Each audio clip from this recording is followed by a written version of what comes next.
ఈరోజు వైఎస్ఆర్ కాంగ్రెస్ పార్టీ కోసము, నా కోసము పనిచేసిన ప్రతి ఒక్క కార్యకర్త, ప్రతి ఒక్క నాయకుడు, ప్రజలు అందరికీ కూడా పేరు పేరు ధన్యవాదాలు తెలియజేసుకుంటున్నాను. It's a big question. And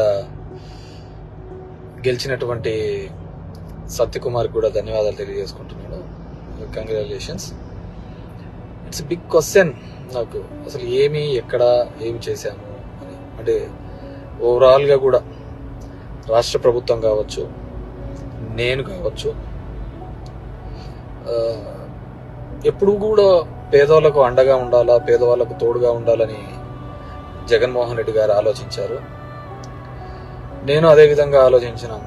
ఈ 5 years అయితే అసలుకు నేను ఎక్కడన్నా విజయవాడ అలాంటి ప్రాంతాలకు పోయి రాత్రి 2 గంటలకు వచ్చినా కానీ మళ్ళీ పొద్దున్నే 7 గంటలకల్లా లేచి ఇంటింటికి వెళ్ళి తిరగడం జరిగింది. వెల్ఫేర్తో పాటు డెవలప్మెంట్ చేయడం జరిగింది. అన్నీ చేసిన. కేవలం 2 నెలల్లో వచ్చి అసలు అతను ఎవరో తెలియదు, పాడు తెలియదు.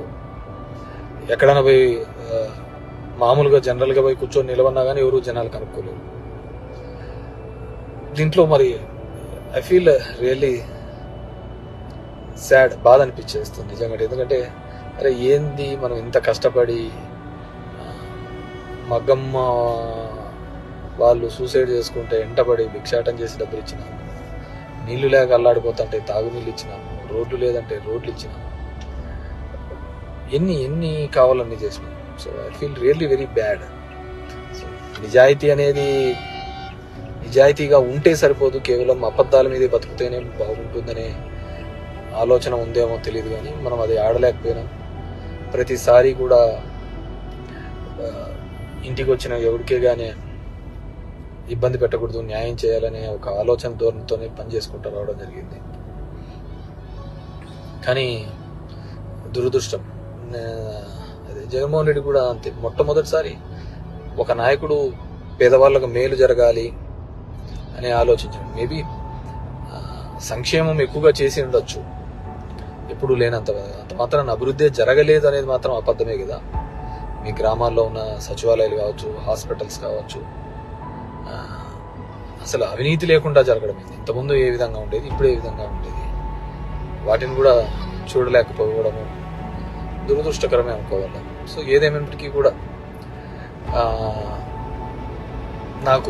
నేను దగ్గర ఒక పోస్టల్ బ్యాలెట్తో చూసుకుంటే 2600 ఎంతతో ఓడిపోవడం జరిగింది. ధర్మవరం పట్టణంలోనే ఎప్పుడు నేను నిరంతరము ఎప్పుడు అందుబాటులోనే ఉంటాను. అయినా కానీ తెలుసు మరి ఏమి వాళ్ళకు నచ్చిందో, కొత్తగా వచ్చిందో, ఏమి నన్ను ద్వేషించినారో ఏదైనా కూడా ఇది నాకు ఒక ఏ రాజకీయ పార్టీకైనా ఇది ఒక గుణపాఠం లాగానే. ఎందుకంటే ఇంతకుముందు జగన్ రెడ్డి గారు ప్రెస్ మీట్లో చెప్పినట్టు అంతమందికి ఒక మేనిఫెస్టో చెప్పి ఆ మేనిఫెస్టోలో 99% చెయ్యాలి అని ఆలోచన. ఎందుకంటే ఇంతకుముందు చెప్పిన వాళ్ళందరూ మర్చిపోయేవాళ్ళు, పక్కన పడేసేవాళ్ళు.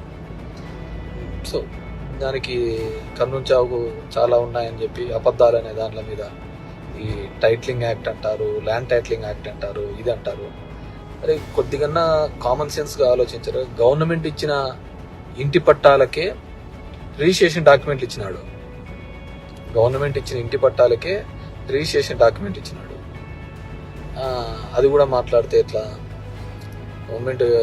గవర్నమెంట్ ల్యాండ్లకే రిజిస్ట్రేషన్ చేయించి ఒరిజినల్ పత్రాలు ఇచ్చినాడు. మీ భూములు జగన్ రెడ్డి తీసుకుంటాడంటే ఎలా నమ్మగలిగిన? అది ఒక కారణం అయ్యింటే అది ఎలా నమ్మగలిగినారో ఏమో కానీ అర్థం కావట్లేదు. సో చూద్దాం. ఇప్పుడు చంద్రబాబు నాయుడు తన అనుభవంతో సంపద సృష్టించాడు. ఏ రోజు సంపద సృష్టించినాడో కూడా తెలియదు. ఆయన ఇంతవరకు ఎప్పుడు సంపద సృష్టించినది, ఎప్పుడు అప్పులు పెట్టిపోయినాడే తప్ప 14 సంవత్సరాలుగా ముఖ్యమంత్రిగా ఉన్నప్పుడు సంపద ఎప్పుడు సృష్టించలేదు అనమాట. సో సంపద సృష్టిస్తాడన్నాడు. ఎప్పుడు లేని విధంగా సచివాలయంలో 1,50,000 జాబ్స్ ఇప్పించడం జరిగింది. ఇవన్నీ కూడా ఇక్కడ క్యాలిక్యులేషన్లోకి రాలేదు. జనం దగ్గరికి సేవలు రావాలి. కరోనా లాంటి క్లిష్టమైన పరిస్థితుల్లో ఆ కుటుంబానికి తోడుగా ఉన్నాడు. మేబీ మనుషులు అంటే అలాగే ఉంటారేమో మరి తెలియదు, కానీ ఏదైనప్పటికీ కూడా నా పార్టీ కోసము నిరంతరము కష్టపడిన వైఎస్ఆర్ కాంగ్రెస్ పార్టీ కార్యకర్తలకు, నాయకులకు, నాకు ఓటు వేసి నా ప్రజలకు అందరికీ కూడా పేరు పేరున ధన్యవాదాలు. మా నాయకులకి, కార్యకర్తలకు కూడా ఒకటే చెప్పదలుచుకున్నాను.